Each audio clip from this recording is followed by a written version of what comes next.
Thanks so much, Bo. It's so lovely to be here with everybody. So, I am currently an ADHD coach and workplace consultant, but I've had quite a windy career to get to this point.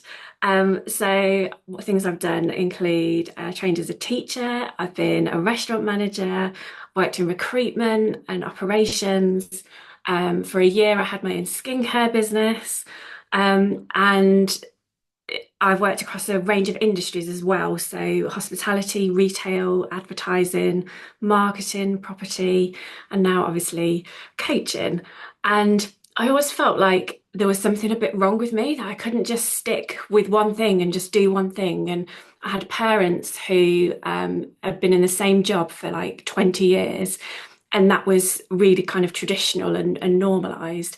And now it just kind of isn't. So I love talking about this because I think there's so much, there's something really special about following your interests and doing things that you love and going against the grain and going, actually, no, I'm not going to stick in this lane that doesn't work for me. I'm going to go and do the things I love and create a life that you love, because we've only got one life, and you just want to be happy. People just want to be happy at the end of the day. So I think if you're in a job that you hate, that's not good for anyone. So let's have a look. Bo, if you don't mind skipping forward a couple of and one more. Thank you so much. I am completely not a tech person at all, so Bo's very kindly doing the slides and all tech things for us today. So in this session, we're going to talk about what a non-linear career is and why it's kind of a non-linear career can be actually great for our mental health. We can talk about the ups and downs, and how to navigate that. We're going to talk about how to tap into your strengths and your interests.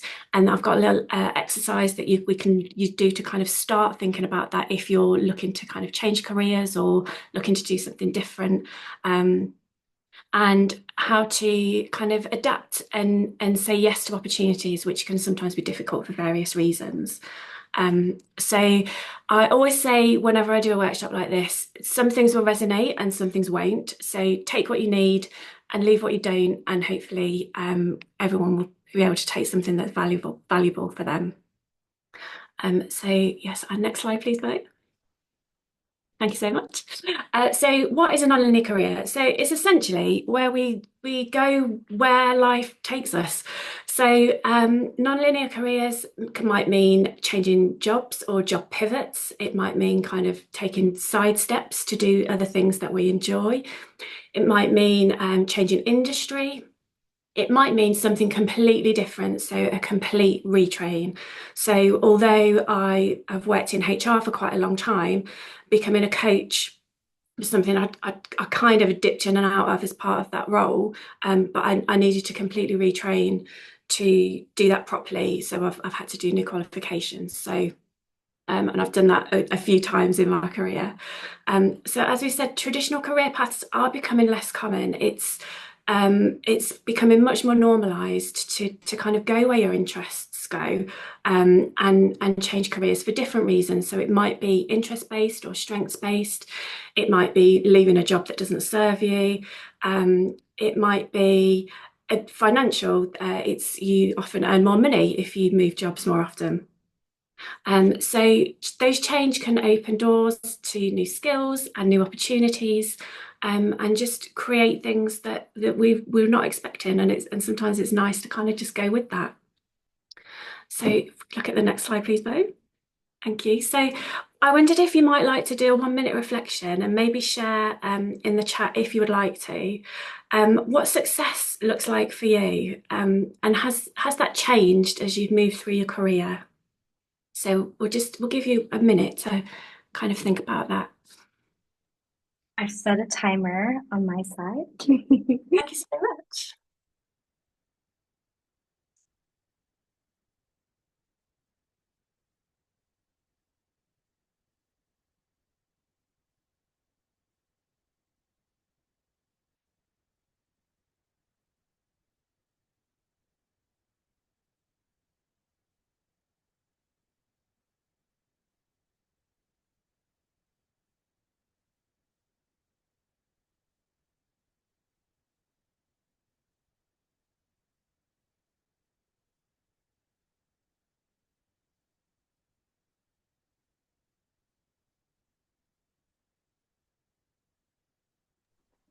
seeing some initial reflections come into the chat. So getting paid, that's very real. Um, Following your heart and being true to yourself, helping others, feeling good about what I'm putting out into the world. Beep, beep, beep. Let's see. And where you're going instead of where other people are going. For someone else, success was money at first. Oh, the chat's going fast. Now it's about freedom and flexibility, getting fulfillment from work, less travel time, not just being in survival mode, knowing they're making a difference. Ah, Building something that helps. I love these. The chat is so good. I love, yeah, just some really big gems in here. Feeling fulfilled, feeling valued.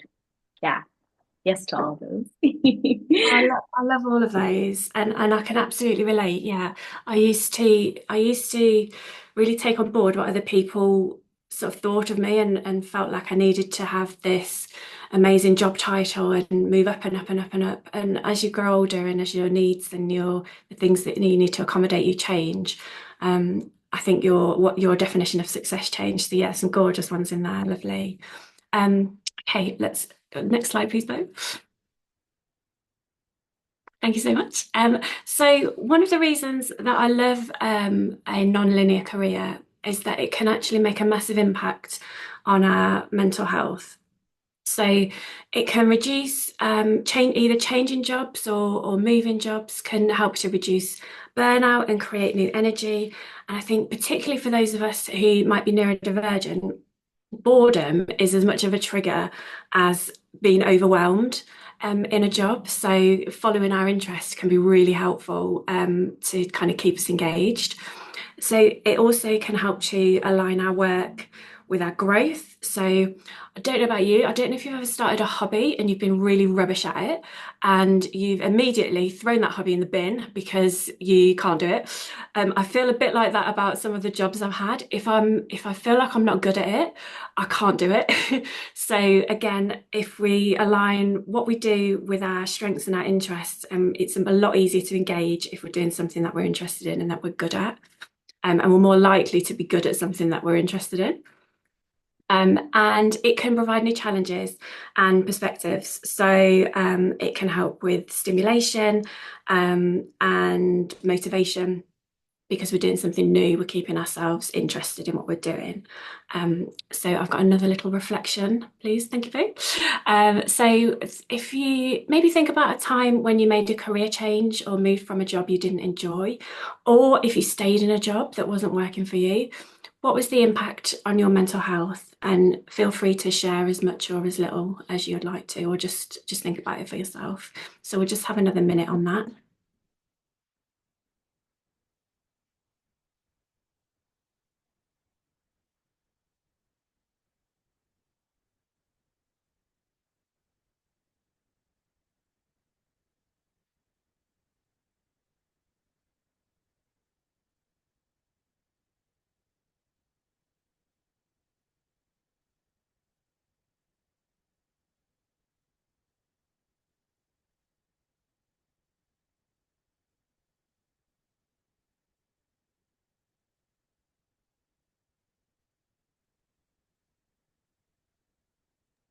There's already some really good ones. So, feeling a weight lifted off your shoulders, being impatient. Oh, being impatient from the stress and mistreatment. Hate that. But yeah, demotivating, low energy, depressed, and litigation. Yeah.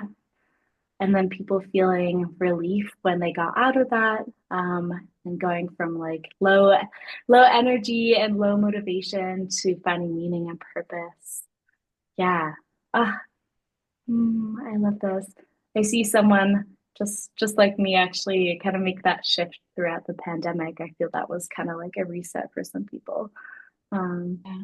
I just read someone yeah. who said as soon as they went self-employed, it felt like the weight was lifted. And I have exactly this. I can absolutely relate. As soon as I started working for myself, it was almost overnight. My mental health felt so much better. So thank you so much for everyone sharing with those. So when we're trying to find our way, with a non-linear career, we can come up against challenges. So those challenges may include things like skills gaps. So it's difficult if there's something that we're interested in, but we need to learn more new things, or we might need new qualifications. So we can do continuous learning, we can do upskilling, we can find other people to help us with that. Uncertainty is a really big one, and instability.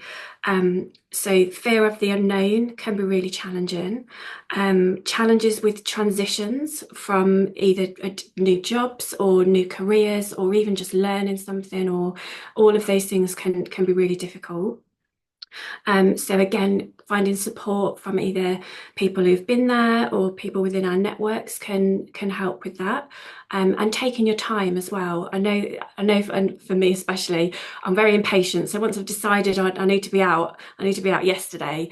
But sometimes just stepping back and taking our time to actually think it through and find a way that makes sense for us can be more beneficial in the long run.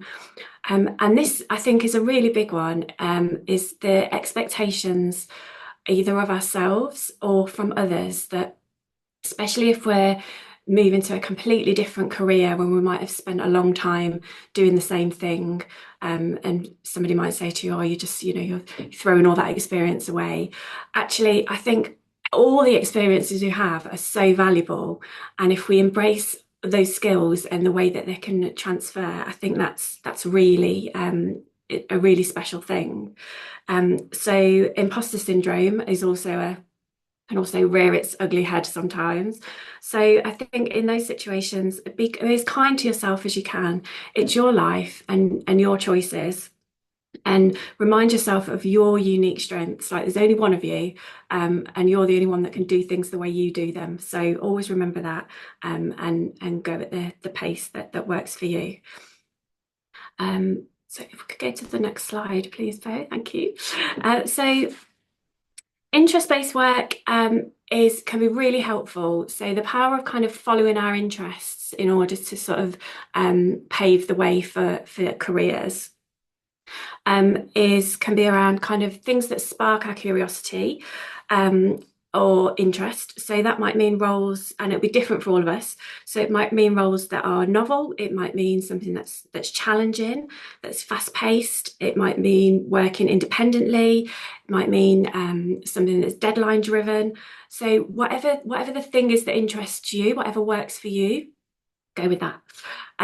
Leveraging how we work best. So particularly I'm ADHD autistic, so I love things that are kind of short sprints as opposed to marathons. So I love kind of projects that I can dip in and out of, and things that kind of engage my interest for short periods. But again, whatever works for you. Some people love a long project or a short project, or so think about that when you're navigating your work, and kind of experiment and explore what works for you. And I fully appreciate this will depend on the stage that you are in your life. Obviously, we've all got bills to pay, and sometimes it's not that easy to just kind of move about to different things. But in whatever way you can, it can be interesting to kind of experiment and explore. And that might look like kind of things that you can try on the side, or kind of volunteer before making big leaps to change careers. So there's different options. There's always options to kind of get you that step. So, and remember, slow progress is still progress. So if we go to the next slide, please, Bo. So this is an exercise that I use as part of a wider kind of framework. So this is something that you can use to start to think about where you fit best. So we look at our purpose, our interests, our skills, and our strengths. So your purpose is kind of like the reason that you do things. So for me, I love to help people. I need to work independently. So that's kind of my purpose. Your interests are obviously the things that you're interested in that spark your curiosity. Skills are the things that you're really good at. So they might be, I don't know, things like you're really good with technology. I'm not. Or you might be a really great writer. You might be a really great leader. So all of those kind of things. And then your strengths are things like curiosity and kindness, bravery. So we're going to do a kind of a 2-minute exercise for you to sort of have a use that map and use it however you want to. So if that option, the way I'd written it, doesn't work, write it however works for you. Um, and just kind of start to think about how they might relate to your current or your future career. And can you kind of, it's something that you can come back to each time that you want to look at something new, or do they kind of form any new ideas? So yeah, have a couple of minutes and start putting that together and see what comes up for you.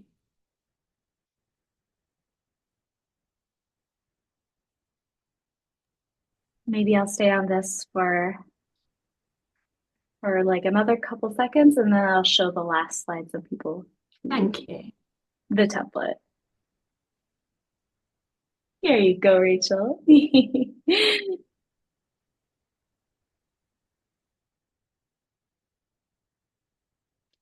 And then I'd not I don't think I'd put a slide to share, but if there's anything you want to share in the chat about anything that's you're finding interesting or any new ideas, that would be amazing to hear.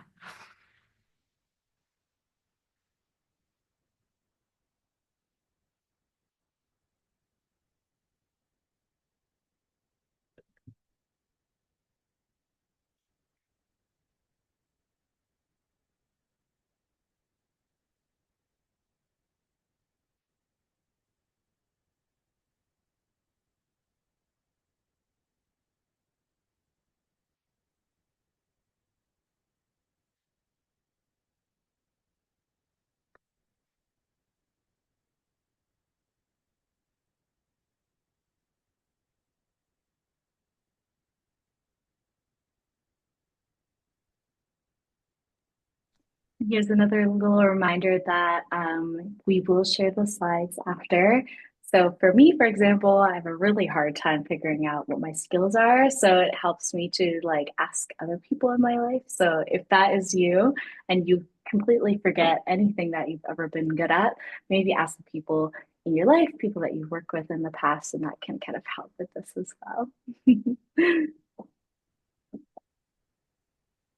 All right, our 2 minutes are over.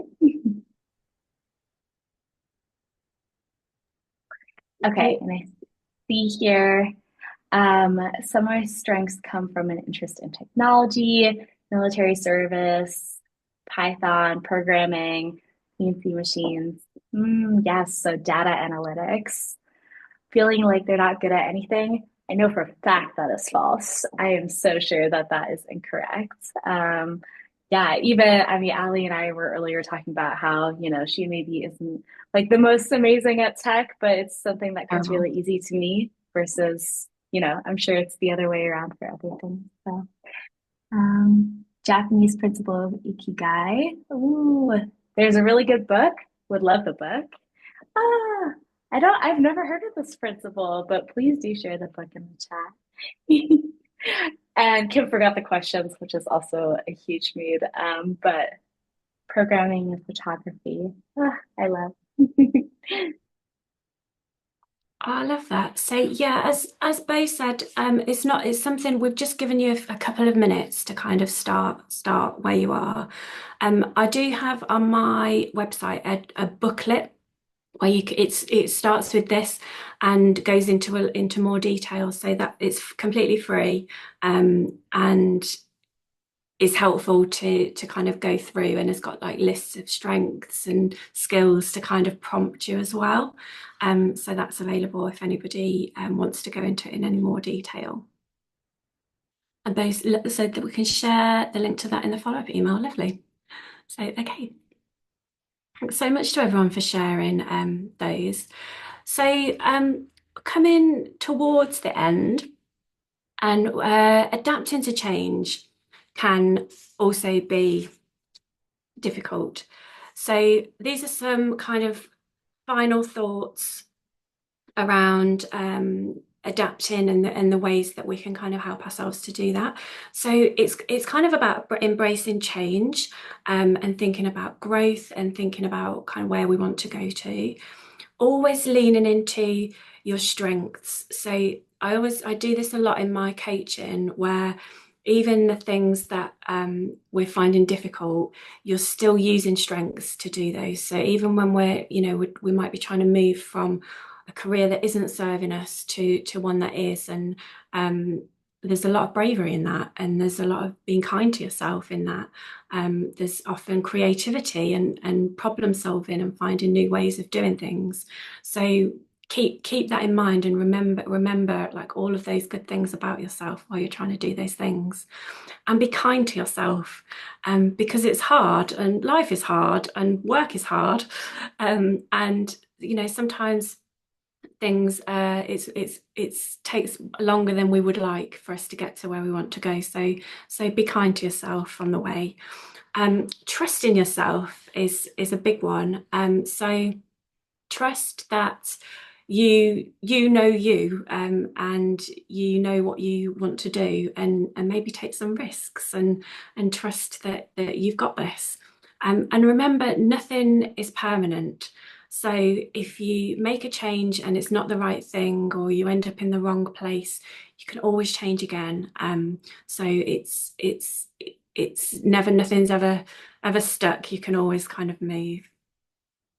So if we could go to the next slide. So if we have a final reflection, maybe if there's one thing that you can take from the session today to help embrace your non-linear career path, or something that you want to take with you, yeah, we'd love to hear that in the chat.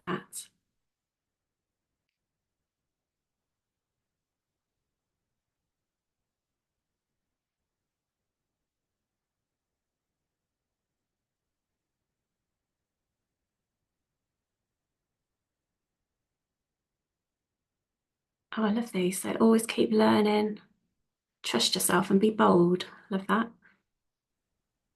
It's okay to be a sprinter, not a marathon. Yes. It's never too late to make a change. Absolutely.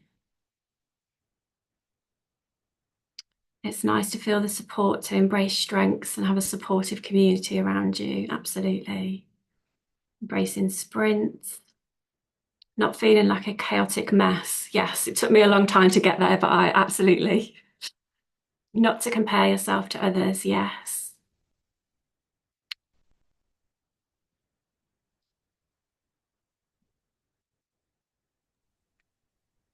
I think one that helped me a lot too is like, don't discount lived experience. So I, for example, had only really had experience working in kitchens. And then I just like sent my CV to someone working as like the head of people at a company. And I just wrote them like, this is why you need to hire me, basically.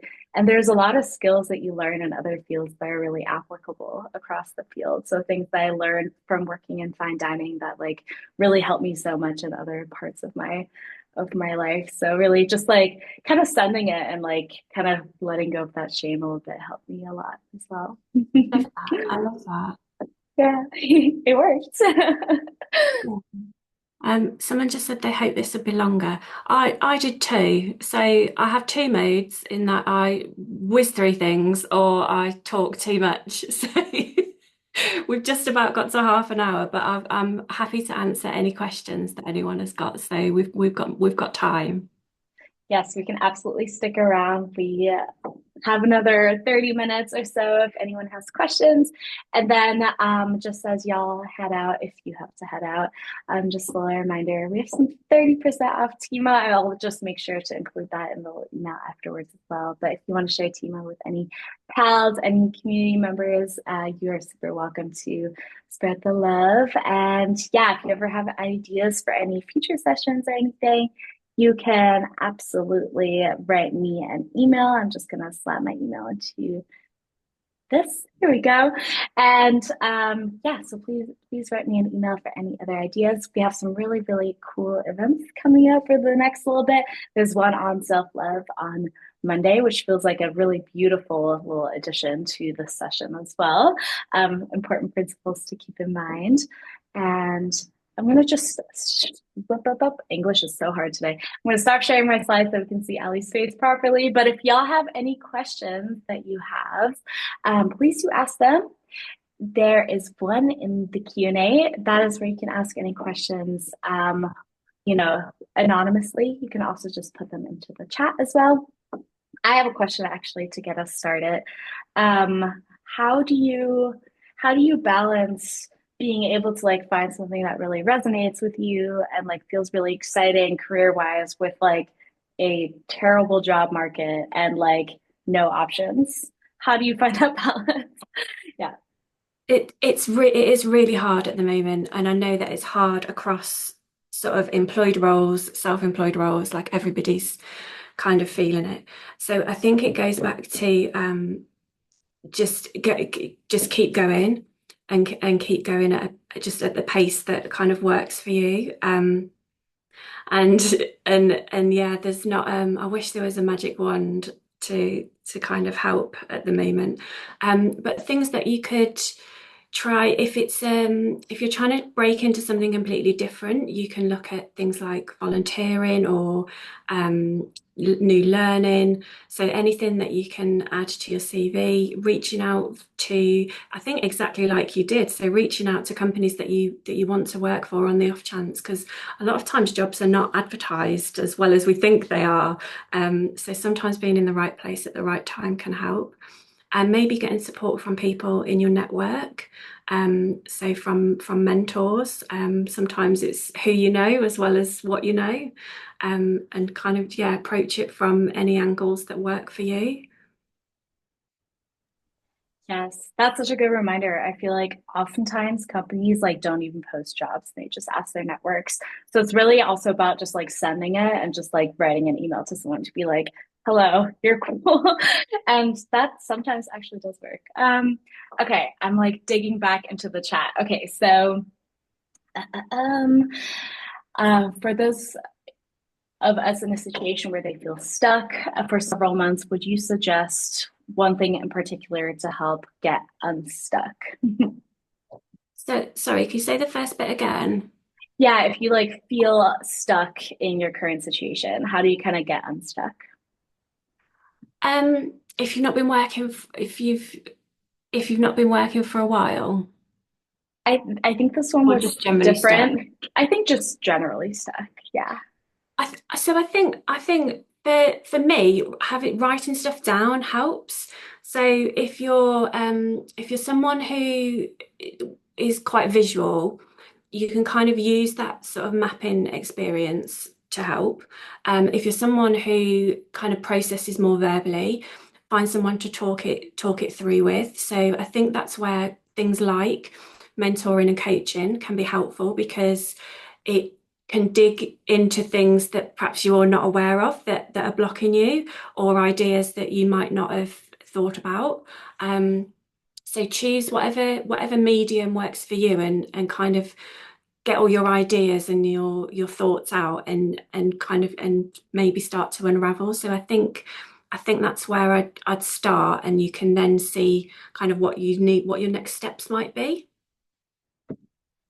And there's one here. How do you find the balance with being, you know, how do you find balance with being happy in a lower paid job? So how do you kind of, yeah, yeah. So I've been in this exact situation. So I left a really well paid job this year, and I am currently earning very much less than that. So for me, it was about mental health. So my mental health was so I was really struggling, working for someone else and working long hours and not doing the things that aligned with my values and brought me joy. So I think it's about thinking about what are your values and what do you want from your life. And sometimes that will be, that will be money, and it just again doesn't have to be forever. It might be working in a job that doesn't fulfill you as much for a higher pay and saving up until you can change. or it might be saying, actually, this is not working for me, and I'll be happier, and and changing things so that you earn less.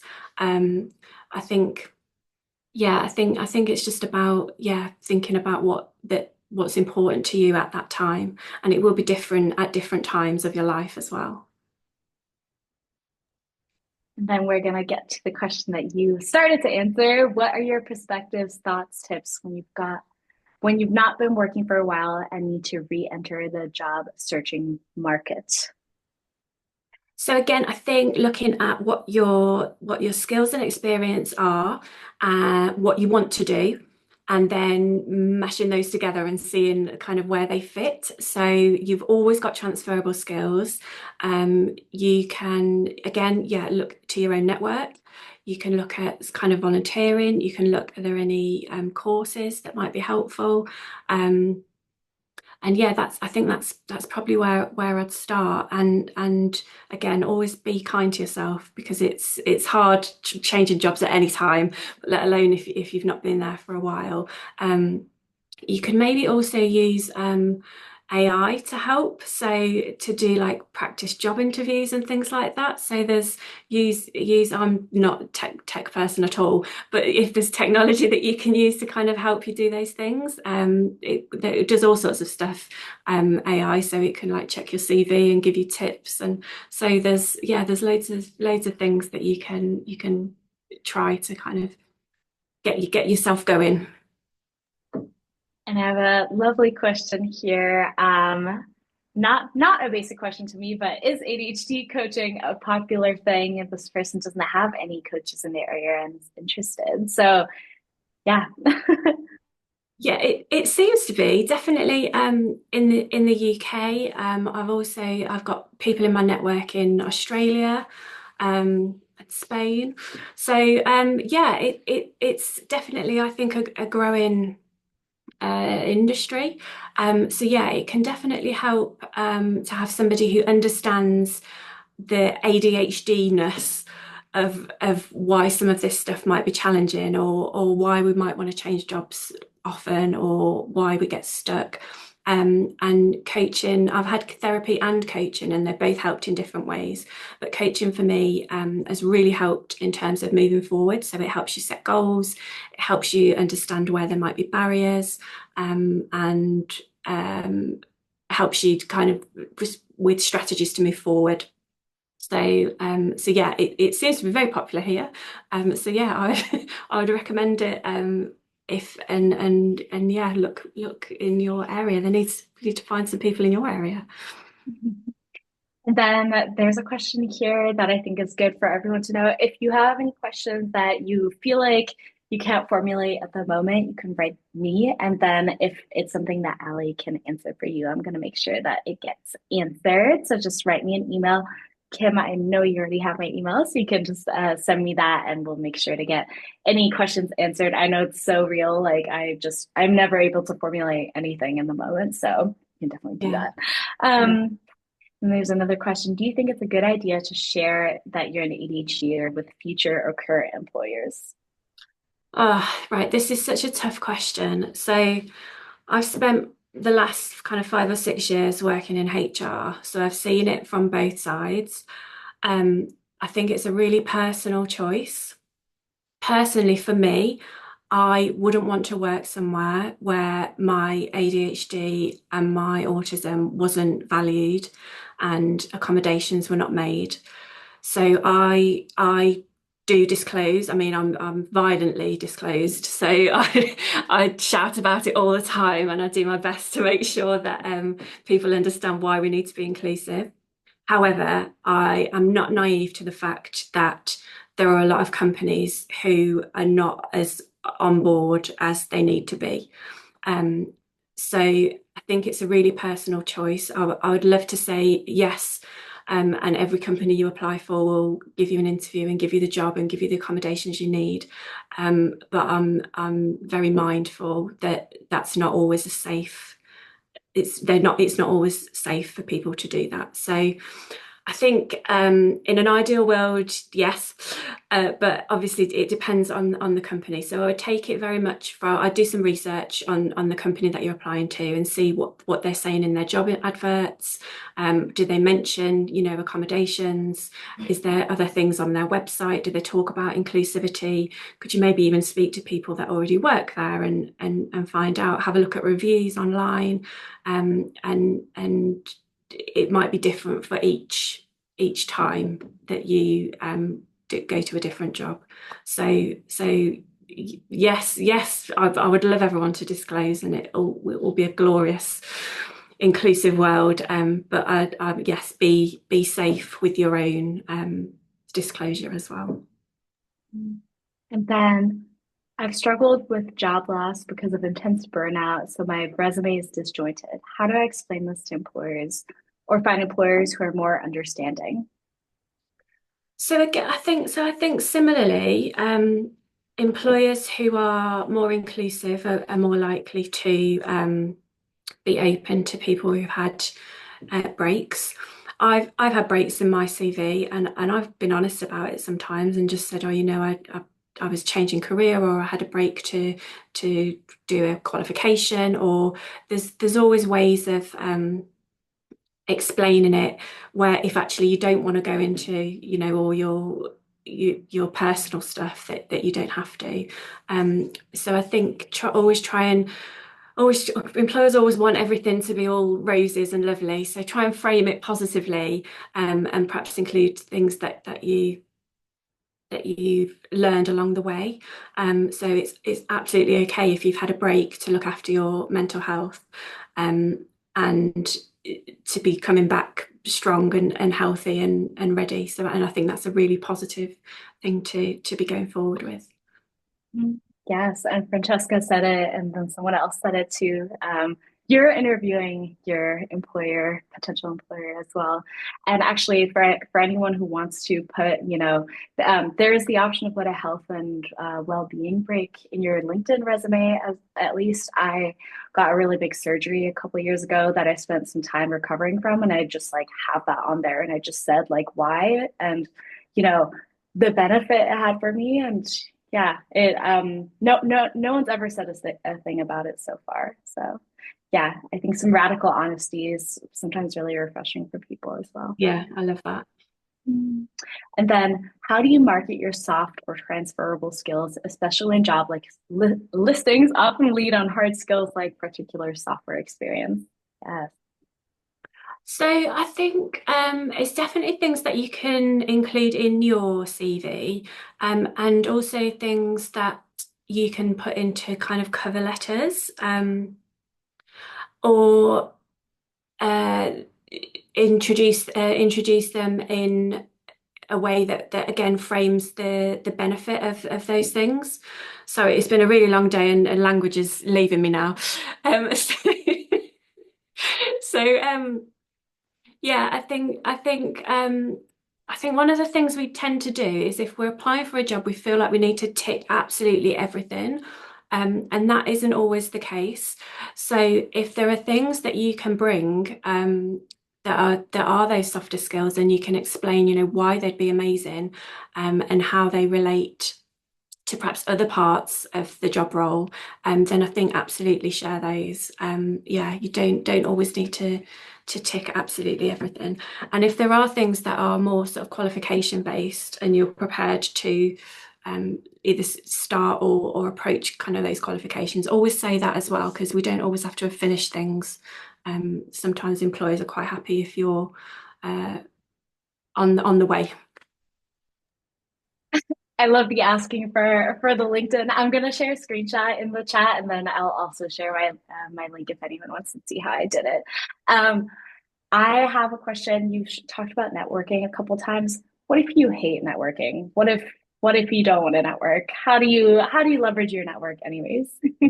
So if you hate networking, I always say do the things that you enjoy, and leave the things that you don't. So if when you think of networking, you think of kind of being in a room either in person or virtually, and there's a lot of small talk, I am absolutely with you. I am not in that room.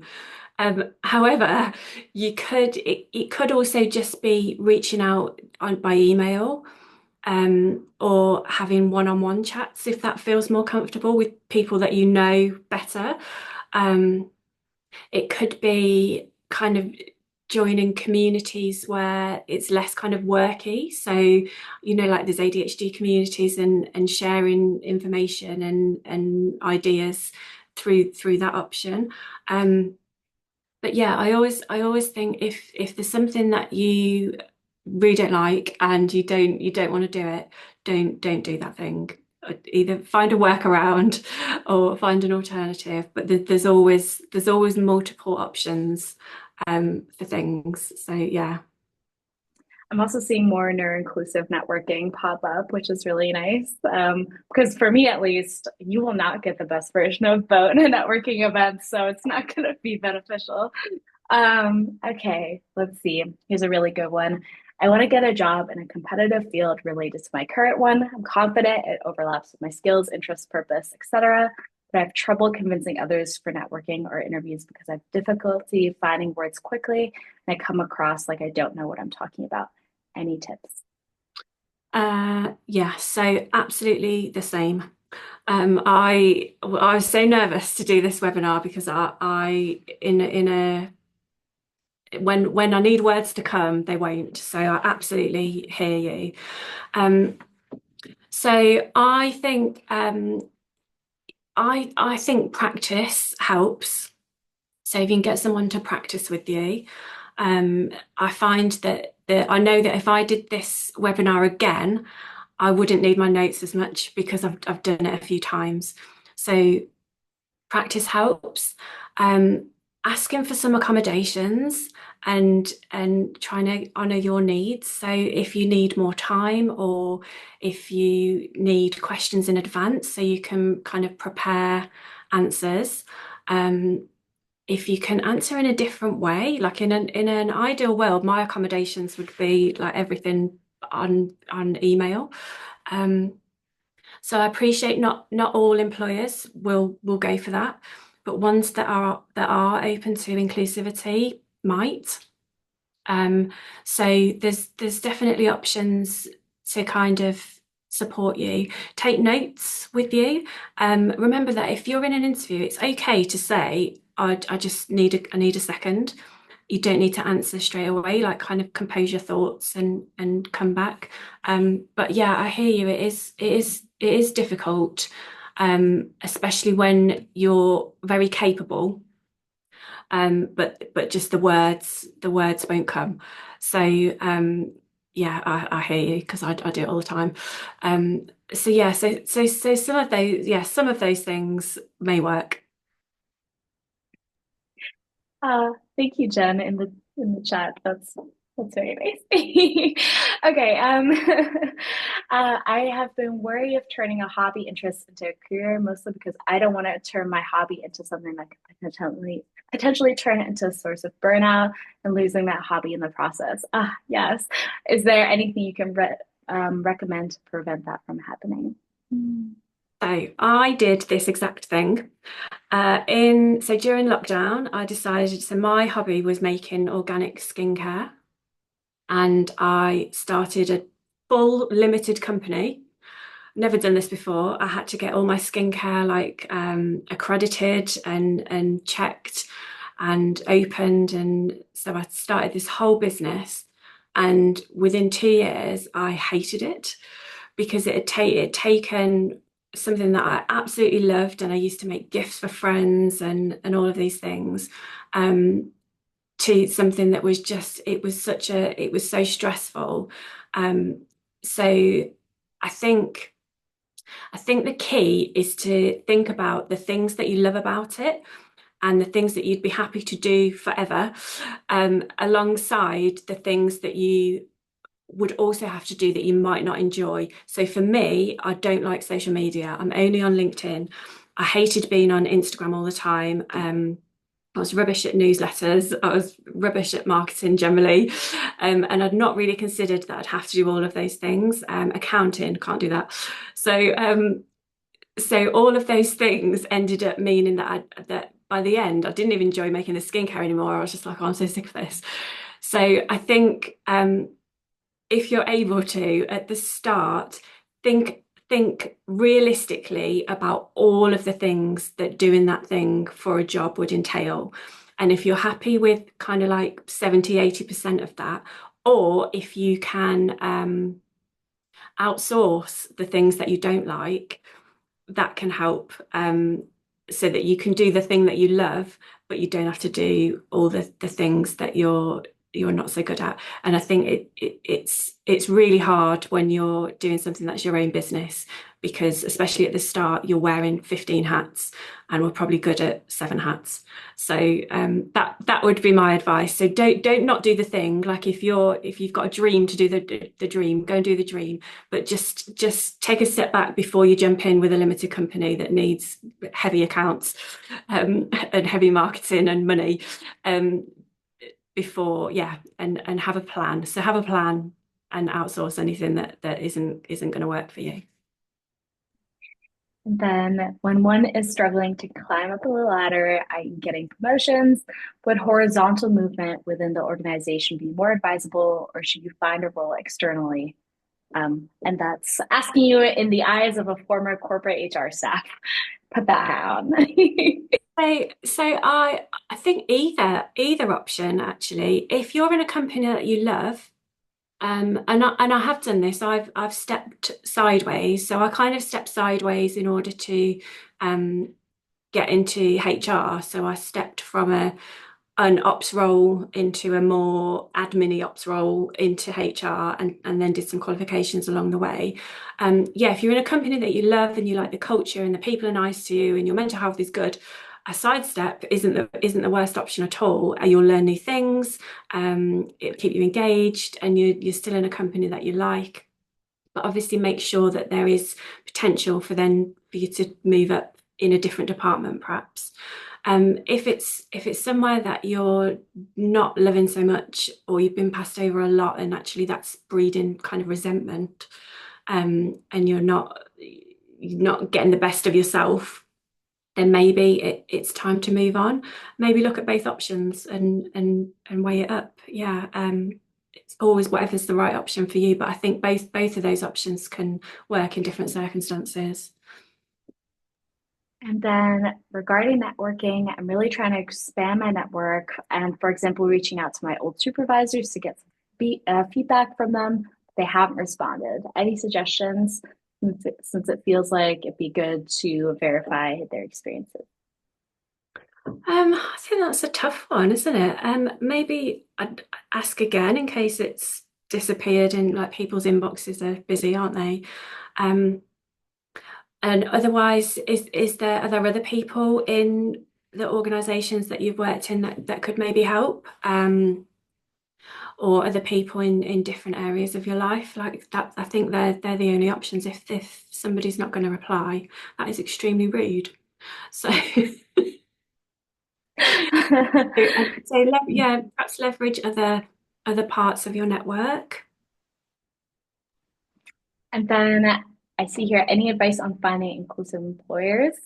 I at least think that like the Fortune 500, like good employers stuff is really good. And then also people that you admire on like LinkedIn or something, see which companies they follow. That has helped me a ton. Just seeing like the people that I like, who do they like? Because that always helps you find some like really cool gems. Yeah. Allie, any advice? Yeah, no, same. There's also there's starting to pop up companies now who are like neuro-inclusive specific, excuse me. So companies like Enna in the UK only offer jobs that are neuro-inclusive. So they're like a recruitment agency that do that. So that's another option, like finding organisations who only advertise inclusive options. There's the disability confident option in the UK as well, which means that if you disclose that you have a disability, and you meet the minimum criteria, they have to interview you. But yeah, I think more companies are kind of being more open about it now. So yeah, if there's a company that you really want to work for, though if they are inclusive, they're usually shouting about it. Then how do you deal with rejection with jobs professionally? Yeah. How do you manage the RSD? Yeah, it's real. So I think I think if you're struggling, particularly with RSD, remember that those feelings are real, and it's absolutely okay to feel your feelings. Try and take a step back from it, that it's professional feedback. It's not usually directed at you personally. It's usually something you haven't ticked a box, ticked something on your CV that they want you to have ticked. So it's have a look at what that feedback is. Take a break and come back to it later if it's something that you're finding difficult to process. And just remember that there's the job market is difficult at the moment. So it is hard. And so be kind to yourself and remember your strengths and your uniqueness, and the right thing is out there. It might sometimes it just takes a bit longer. But yeah. Yes. I will say also when I got laid off from a job, what helped me is reminding myself that one, they literally don't know you. So they're reading like one piece of paper. And then also just like setting some boundaries and not spending like 14 hours a day like looking at jobs, but also really like nourishing myself and doing things that like make me feel like good about myself because that really offsets the hard. Someone's asking what RSD is. Yes. What is RSD, Allie? So RSD is so it's something that can affect people when they're neurodivergent, so particularly ADHD and autism, and it stands for rejection sensitivity dysphoria. Thank you, Steph. Um, and it basically means that we take rejection like really, really intensely, and you feel those emotions and you can ruminate on it for days, weeks sometimes, and it's very difficult to kind of disassociate yourself from those intense feelings. So any sort of criticism or feedback can be really difficult to manage. Yes. Maybe it's time to have a session just about that, seeing the answers. Um, okay, and then beep beep beep. I always practice in my head for interviews, for networking. Could you say something like, "Oh, I had an idea about that, but can I like email you later?" What are some ways to get around the like brain not working when talking? Yes. So I think it like exactly that. It's absolutely fine to say, "Oh, I don't know, but I'll come back to you," or I need a bit more time to process. But yeah, I often say, "I'm not sure, but I'll check and I'll get back to you," because yeah, I have a million thoughts until someone asks me a question, and then I have zero thoughts. So yeah, I think what you've said is absolutely the right thing. Yeah, just come back when you're ready. Yes, I so agree with that. When I'm at any networking event, I was like hosting one recently that I was trying to make neuro inclusive. Didn't work. I was still so overwhelmed, but I just asked people for their emails and set up virtual chats after, and that was so much better. They got a much better version of Bo than they would have gotten in that moment. Yeah. There's a question about how do you ask for reasonable accommodations? And also, how do you get over that mental hurdle of maybe feeling a little bit embarrassed that you need an accommodation? So I it is difficult, and I think sometimes I just approach it in a way of thinking about it's just things that you need in order to do your job better. So it's although we often need things because it helps with our ADHD or our autism or other neurodivergence, the sentence, "this will help me work better," and then whatever it is, it is enough. So it doesn't have to, you don't have to disclose in order to get accommodations always.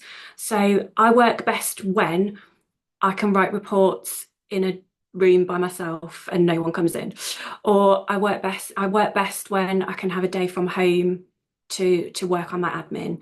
So whatever it is, explain like what you need and why it will help. And I found, and again, shouldn't be the case. You should be able to say, I have ADHD and this is what I need, but not all employers are open. So I work best when actually work sometimes works better because it feels like you're just asking for, support in your job, the same as everybody needs. So that's one way um, that I sometimes advise people to do it, and then you're just asking for something regular. Yeah, when in doubt, make it a business case. That's the thing for Absolutely. diversity stuff too, is like some people not get why it's important to, have a certain thing, but if you make it about their money, they're gonna listen. So, and then someone said, if I can't really seem to get excited about any possible new paths, could this be a sign that maybe I need a break or am in burnout? Maybe, yeah. I find burnout for me is either I'm a million miles an hour and I can't stop doing things, or I care about absolutely nothing. So both of those things can be a sign of burnout. So definitely, if you're less interested in things that you enjoy doing, you're finding it difficult to get excited about things. You're finding it harder to do things that you used to be able to do really well. All of those things can potentially be burnout. So depending on the kind of the level of burnout and where you are, you might want to take some time out. We might want to try and reduce the things that you're doing. You might want to focus more on kind of self-care things, and that will look different to all of us. So kind of whatever self-care means to you. For some of us, it might mean kind of taking more physical care of ourselves, or going for walks, or it might mean automating things so our bills are paid, or whatever self-care things you need. So yeah, potentially just take a step back and look after yourself, and the joy will come back when you're ready. Yes. I love amazing. And with that, we managed to fill the whole hour. Look at that. I I knew this would happen. Thank Sometimes that's you all. best though, isn't it? And then I've answered questions that people actually have rather than listening to me witter on a presentation for an hour. Yeah, I like the Ask Me Anything format. Thank you all so much for joining. Yeah, you can see all the events that we have coming up. They're all free. And we have an event almost every week until like the end of the year, which is kind of wild. So please take a look. And thank you all so much. Just as a reminder, we are going to send out all of the resources and also Allie's gorgeous slow website in the follow-up email tomorrow. So you're going to get a little email from me. You can also always, always, always reach out to me for any ideas, anything. I'm really now feeling a session on RSD and maybe also using AI to make your life easier. I feel like that would be really cool. So any ideas that you have, I love them. Thank you all so much. Allie, any parting words from you today? No, just thank you so much. I've been nervous for about 3 months. So everyone has been so lovely. I've enjoyed seeing everyone in the chat, and yeah, just super grateful. So thank you so much for having me. And I told Allie that the community always turns out and y'all are so loving and supportive and engaged. And it just, these sessions always make my week. So thank you so much. And yeah, I love that people are liking the ideas. And yeah, as Robert said, stay positive. And I hope to see y'all soon. Let me stop.